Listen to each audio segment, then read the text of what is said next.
احنا كنا شايفينه وعارفينه كويس.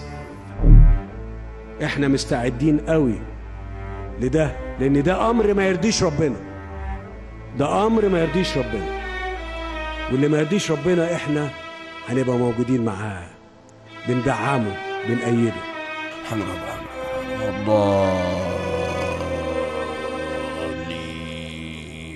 وقف كل الدعم اللي بتقدمه الحكومة من خبز وتموين واي حاجة تانية لأي حد يخالف. الكلام ده اخر الشهر اخد تمام ان انا انزل على القرى دي وابيد واشيل كل الكلام ده بالمعدات الهندسيه، واللي يتكلم على المحكمه على طول. جه الوقت ان رغيف العيش ابو 5 صاغ ده يزيد تمام. لن نحط بطاقه تموين تاني لاكتر من فردين في اللي فات. في الجديد لا مفيش. اسمع الكلام، اسمع الكلام. احنا بنقول لكم المرض. واديها لفه، اديها لفه. انا جبت السليم اهو، صح ازاي؟ واخد بالك انت ازاي؟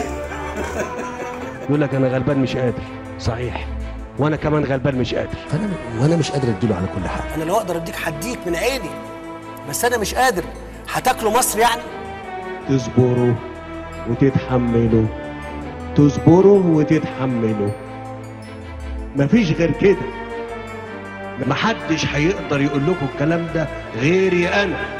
كانت البلد تخرب عشان الكرسي يقعد هو، ونخرب فيها ونخليها كهن.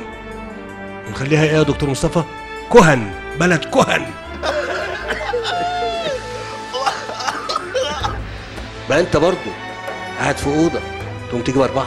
انتوا اللي بتعملوا في بلادكم كده، وانتوا اللي بتخربوا بلادكم. يضيعها يخربها زي ما احنا شايفين كده. لا ده كلام مش مظبوط، ودي برضو ثقافه اتشكلت في وجدان الناس، دي مش موجوده غير في بلدنا احنا. هي اشكاليه التخلف، هي مش طابونه ان ايه اشتري الحاجه باقل من ثمنها واخد الخدمه باقل من ثمنها، وكمان لما اخلف حد ياكل لي عيالي. هي مش طابونه اللي عايز حاجه.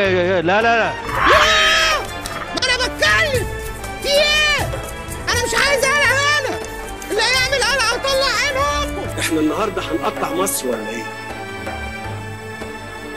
انا مش هسمح بده. مش مطلوب تعيشوا، مش مطلوب تعيشوا. اسمع الكلام، اسمع الكلام. احنا بنقول لكم المرض. انت طالع تسرح بمين عبده؟ انفصام في الشخصيه. متجاذبة السلطه دي بتحمل وراها بقى تبلد العواطف. يعني ايه؟ انا هبوس العيال الصغيره لكن اطلع ادبح. 5 بالحب.